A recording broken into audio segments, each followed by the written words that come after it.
here. For more, we are joined by Congressman Adam Smith, ranking member of the House Armed Services Committee. Congressman, good to see you again. And I was speaking with Major General William Enyart last night about our stockpile. He brought up a particularly interesting impact we could see involving China. I want to listen to this quickly and get your take on the other side. Are we going to have to start pulling some of these weapons out of the Indo-Pacific theater? Are we going to have to pull them out of Korea, out of Japan? What are the consequences, General, if we have to do that? Well, that certainly weakens our posture in the Pacific. China, as we all know, has been far more aggressive in the Pacific and has been on occasion surrounding Taiwan with ships and planes. And certainly, if we weaken our posture there, it would give them a potential opening, and we could then indeed see a world war with something happening in the Pacific. Congressman, could China take advantage of America's focus on the Middle East and weaponry, especially when it comes to Taiwan? Yeah, that's certainly a risk. I don't know that China would want to dive in this particular situation. Keep in mind, China's impacted by the chaos in the Middle East right now as well. They get 55% of their oil from the Mideast, and that's not flowing. It's been disruptive to them as well. But absolutely, that's a risk if we have to start moving weapons around and reduce our security posture. So there's certainly the short-term challenge. How many weapons do we have to deal with the Middle East war? One of many reasons why I think this war was ill-conceived. But the larger issue, to the math problem that you laid out there a moment ago, we need to work on more cost-effective ways to deal with drones. And this is where, oddly, Ukraine is an important partner. They have figured this out. They have much cheaper ways of knocking out drones, technologies, weapons that they have used. We're working with them to try and develop that. That's something the U.S. was doing even before this war started, was to come up with cheaper, more effective counter-drone technology. We've seen Democrats standing in the way of DHS when it comes to immigration in recent weeks. Do you believe that Democrats need to change their tune and fully support DHS now that we're in war?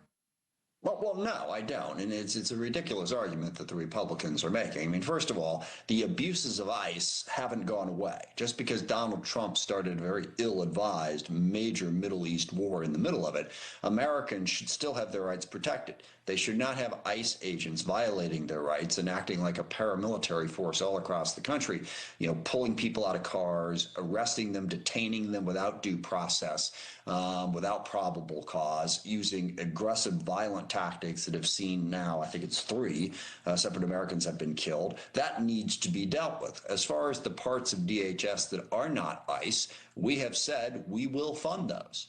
So if that's what Republicans care about, put that bill on the floor. It's what we tried to do 2-3 days ago. They refused to do that, so they won't fund the other portions, and they won't reform ICE the way they should. So I don't think anything has changed in that regard in terms of what our policy priorities for the country should be.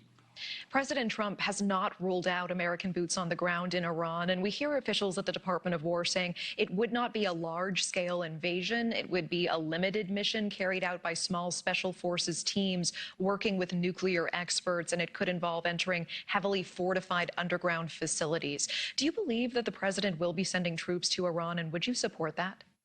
I would not support it. I think it would be a disastrous expansion of an already disastrous decision. And it really underscores just how big a blunder this war is for President Trump. He had his objective, which was basically to force an Iranian regime that would not be hostile to the U.S., that would basically be compliant with whatever he asked. And he imagined that he could relatively easily achieve that outcome with the air campaign that we've seen. Well, experts were saying in advance, no, you can't. The Iranian regime is vastly more dug in and stronger than the Venezuelan regime. You get into this, you're going to really struggle to achieve that objective. The president ignored that, didn't pay any attention to the advice, and now the idea of doubling and tripling down on that would only make it worse, because if you send in a small number of troops, you're still not going to be able to affect the regime. And let's say in the highly improbable outcome that you are able to send in, I don't know, a couple hundred special forces people to grab a bunch of uranium. Special forces are trained to do a lot of different things, not that. So that wouldn't work. Even then, the regime's still there.